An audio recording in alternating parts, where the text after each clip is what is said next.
Hey everyone, welcome to another episode of the Live Beyond Average podcast. Here with M Fly, the camera guy, for our third podcast for this kind of series that we're doing together. Today a little bit shorter of a podcast, but one that all of you can utilize if you're hunting this fall and you get a nice buck down, or even if it's just any photo, pre and post kill, and how just to get a little bit more out of your cell phone shots. And make some of your photos look great. What we're thinking about when we take some of our trophy shots. We're gonna go over just a few little tips. We're lucky. You take really good photos, like trophy photos, and we get a lot of compliments on them. So let's give some tips on how they can make their trophy photos look the best possible. So I think step number one is most likely your deer or harvest did not die in a great position, great spot. So you might have to drag them up a little hill or whatever it might be to get a nice horizon behind you. Okay. That way you're not just down in a ditch. Like that's not a pretty background. So I mean, if you can help it, drag them to a more pretty spot for these pictures. Animals die in bad spots all the time. They tend to run downhill. They tend to get in bad spots. Yep. And you're right. Like background, to me, background makes photos, man. Yep. Just encompasses everything. Yeah. And why not show off where that animal is like thriving and living? Exactly. So number one, drag them a little bit to a nicer spot so you're not shooting just into nothing. And then preferably kind of like a small elevated spot too. Yeah. Where you can, like, cameraman, get slightly lower if needed. Yep. Right? So number two, I think, would be, as the picture taker, I want to be low. That way the deer's rack or the elk antlers are higher, more into the sky. It'll make the picture itself look better, and it'll make your harvest look bigger. It's not really distorting the picture or deceiving. Yeah. It's just a good angle. Yes. So no, it's not a camera trick. It's just getting a good angle for.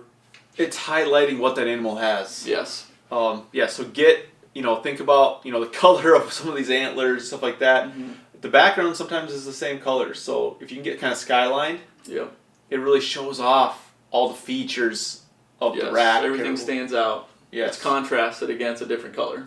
Yeah, and you kind of mentioned like how like getting low, you're getting slightly lower than like the animal's head. I always too think about like, if I'm holding the rack, I try to position my body as the hunter. I try to have my head like midway or not above the rack. Correct. Because then if you think about where the cameraman's at, if he's kind of level with the deer's head out front, shooting in, if I'm sitting above it, it makes it look weird. So if you can get, sit down, and I'm not saying sit back behind the animal 5 feet. We don't do that. No. We're sitting right beside the animal or right behind the animal, holding on to it, hands on the animal. Yeah.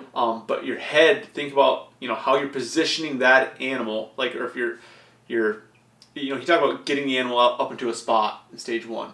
Well, once it's there, you need to like sit the animal up in a position where it still looks like there's life in it. Yeah. That's kind of what I always say. Is like, don't just let the animal lay on its completely on its side with its feet out. Like, get those. It's not appealing. It's just not. Get the animal, and we always have people comment like, "Oh, did you Photoshop how big that your animal looks so big?" Mm-hmm. Well, we don't Photoshop anything. No. But it's the fact that we sit the animal up the way it would bed. Yep. So we get the feet underneath it, we tuck the legs in, and we make that animal look like it has some life. Yeah, respect it. We're respecting that animal, and we're featuring it. The photo's about that animal. Yeah.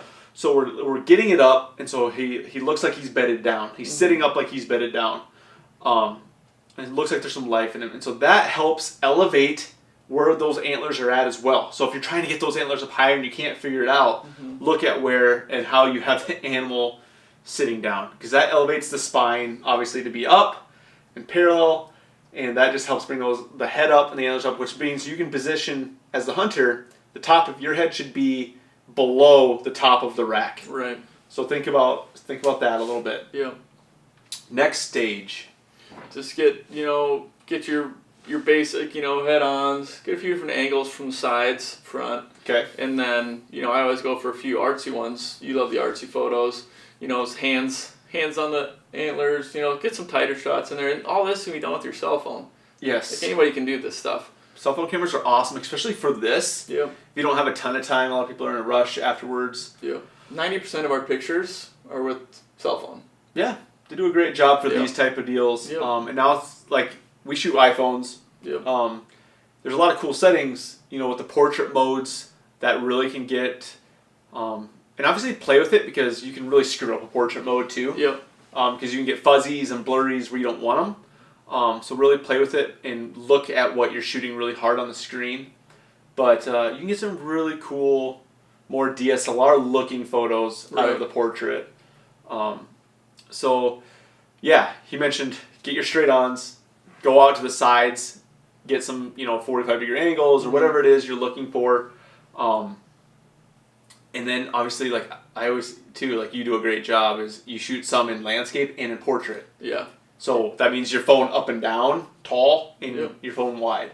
Because you're going to want them. And at the moment you feel like you're taking too many, you're not. You're never taking too many. No. I think on your last deer, I think we did like 194, 190, right in there. And I told you, I was like, wow, that's not very many. Yeah, it's an average amount. I think a lot of times when I drop them to you, it's around like 300 or 400. Yeah, we normally are pushing or breaking that 400 mark on photos. And I think it's because Dad totally like instilled in us, like, you take 100 photos, you get one good one. Yeah. It's just kind of how it goes sometimes. Yeah. I remember when I was a little kid watching like a Jim Shockey piece, and he talked about like, take 1,000,000 photos. Yeah. Like, you won't regret it. And you don't. When you don't take enough, you get back and you're sitting here picking, you're reviewing, and you're like, God, I wish I had more. Yeah. Like, every time. You can always go through and delete. You can go back and get more pictures. Yes, exactly. So take those landscape and portrait. For every photo you have landscape, you should have one in portrait, in my opinion. Secondly, another great tip. We talked about how, as a hunter, you're positioning your body, your head to be lower in the rack. I'm getting somewhere I'm sitting outside of the deer, and I'm also positioning somewhere I'm sitting.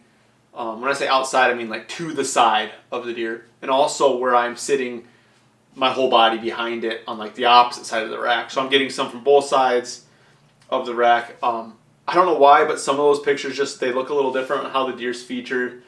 So I like to get some of both. Yeah. Obviously, some head turned a certain way, show off those features of the deer. Yeah. You do a great job of directing me to that. You kind of attract yourself. Like our last year had some stickers, and we turned it, and you get those photos that you can see those kind of cool features of that animal. So do that. Take hundreds of photos. Take your time. I know you get in a rush. I remember the first animal I killed with Justin down in New Mexico in season 2, my elk, and we were trying to take a bunch of photos, and he was in a rush to he wants to gut and go. Yeah. And now we punted together for 7 years now, and now we kill something, and he just he goes over to his bag and he sits down and he starts sharpening his knives. He knows that we're gonna take 30 minutes. Yeah. Like he's hunting with us, he gets it, and he's and now he's breaking out his phone and getting pictures. Yeah, he's I think we've rubbed off on him a little bit, but it's funny. He just understands that it's don't rush me. We're taking pictures now. Yeah. It's awesome to see that, but because it's hard not to just take your one photo. All right, we're good. Yeah. Don't shoot down at the animal. If you're standing there, you're the parent, your kid shoots the first animal, don't stay standing out 6 feet behind and you're standing shooting down at your kid. Mm-hmm. Get down there, get on your knees. You might have to get on your stomach. Get level. Yep. I lay down a lot. You're taking photos. Yeah, you're on your stomach, laying on the ground. Yeah. Get level. You don't have to be shooting up into the sky per se, but get level down there. It just makes everything look nicer. You have the color contrast of the sky. Right. When you're shooting down, you're on the prairie, you're in the desert, whatever it is. The camo, the deer, everything's all the same color, and it just it makes for a really crappy photo memory, in my opinion. Yeah. Optimize those memories the best you can. Yeah. Take some time and get some great photos. So get down there, get level. Dude, what are you doing post? Are you doing anything on a color edit? You can do this we're talking all from the phone here. Now we're talking computers. Right. I do very little to photos. I think rule number 1 is don't overexpose and don't oversaturate. See, a lot of people oversaturate their photos and make colors too vibrant. And obviously, like, if you're creating your own look, that's fine. You know, if you're doing say your Instagram page is all, you know, color themed or whatever it is, that's great.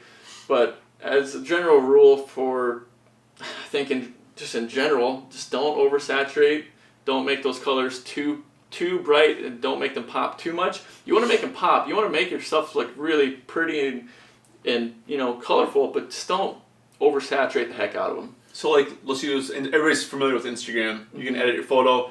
You have saturation in there that you can crank up to 100. Yeah. It doesn't usually look good. A lot of people do it. Yeah. So you have like saturation. You have like the vibrance. You have sharpness. And Yeah. I think, and a lot of people over sharpen because you're looking at it from the start. You're like, oh, it's nice and clear now, but it's not.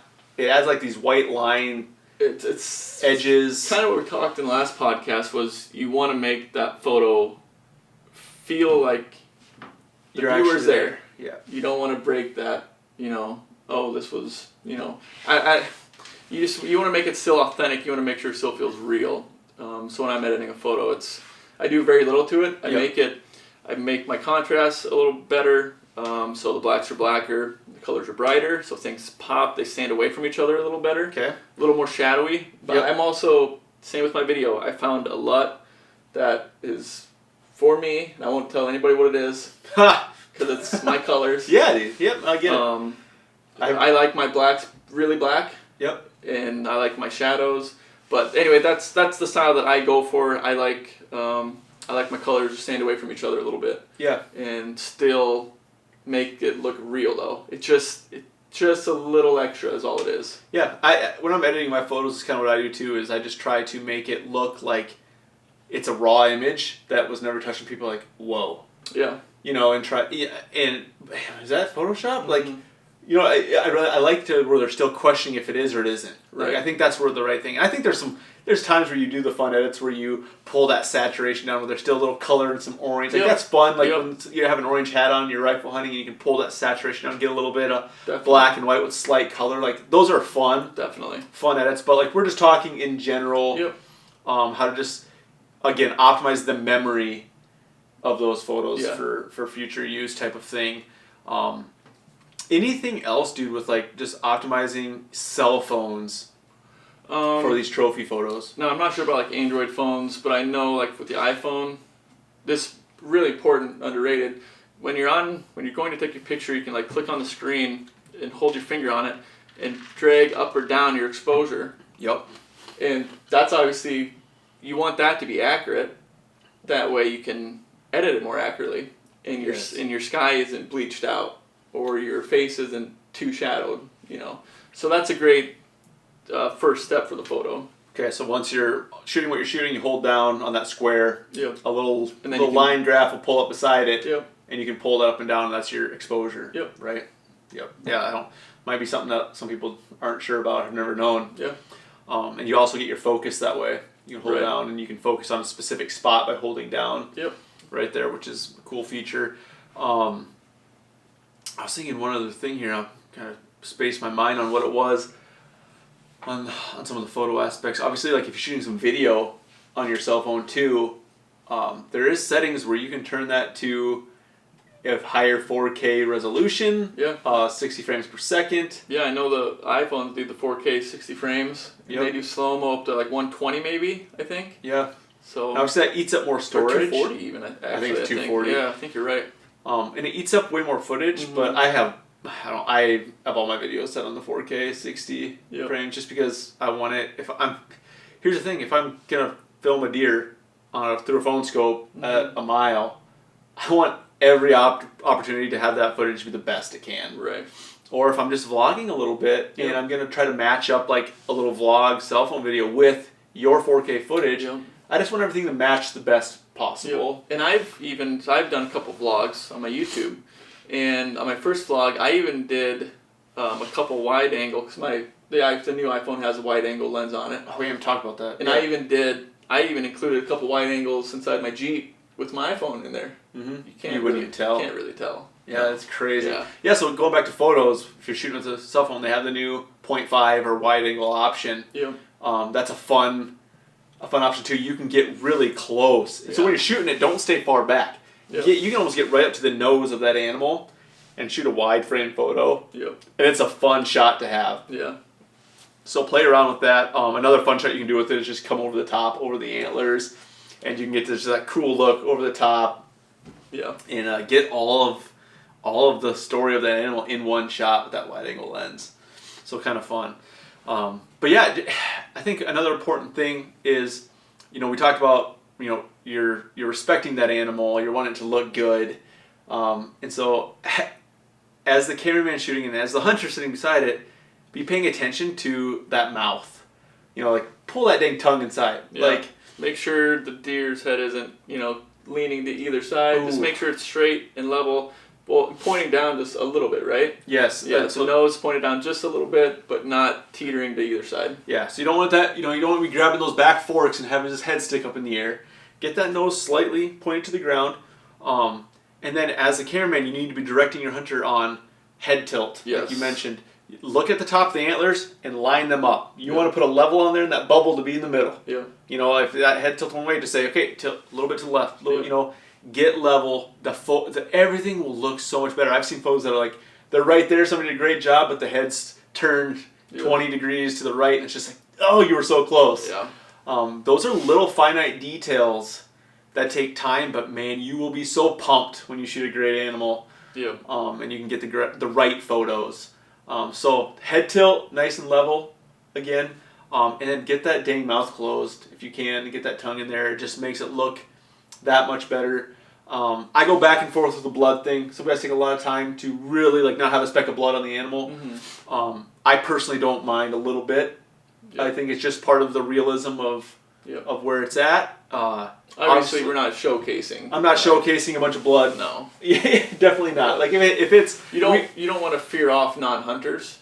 You don't want to give hunters a bad name. Exactly. So it doesn't need to be cleaned up a little bit. Yeah. But I also think that it doesn't need to be bloodless. Right. You know what I mean? It's part of the whole thing. Yeah. You know what I mean? There's gonna be some blood there. It's death. Yeah. But you're featuring it. But just I think there's that fine line of respect and stupidity. Of a photo. But it's part of it, dude. It's part of the whole thing. Capturing the whole process. Yep. And a lot of those photos we take too, it might not ever be shared. Mm-hmm. They're yours that have a little blood. We took one the other day. It was part of the story on. I had the hand wrapped around the velvet. I already had blood on my hands, and it had a little blood on my thumb and stuff. And that was a really cool photo. And it's just that whole process. It's just real. Yeah. It's real. So I'm not a huge fan of wiping down. No. That deer's still asleep.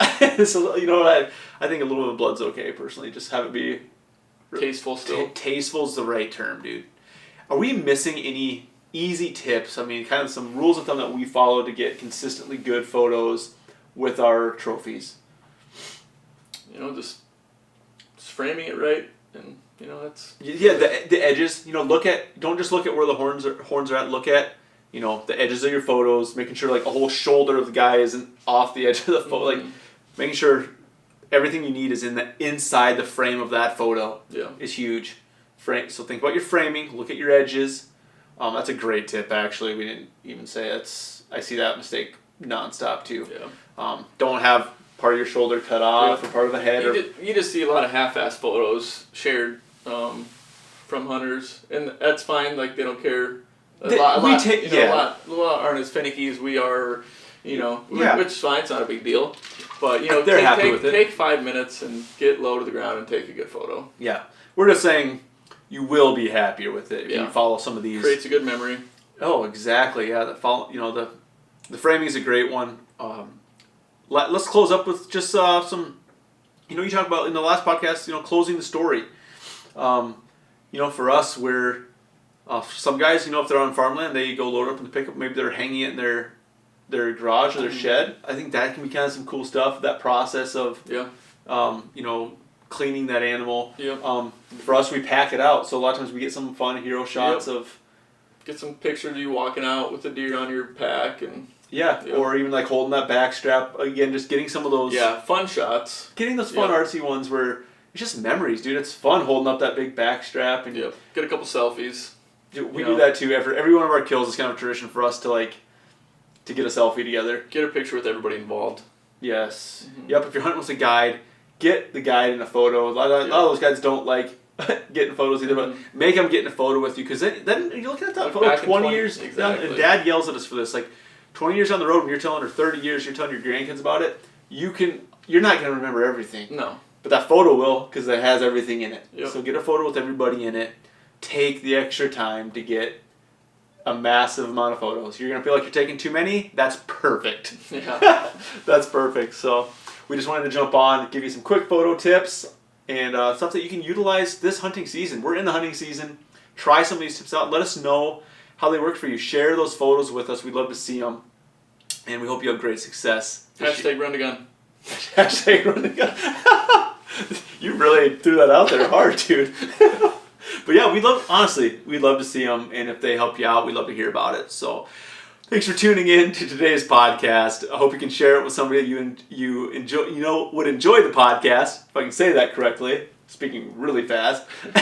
And have a great rest of your day. See you later.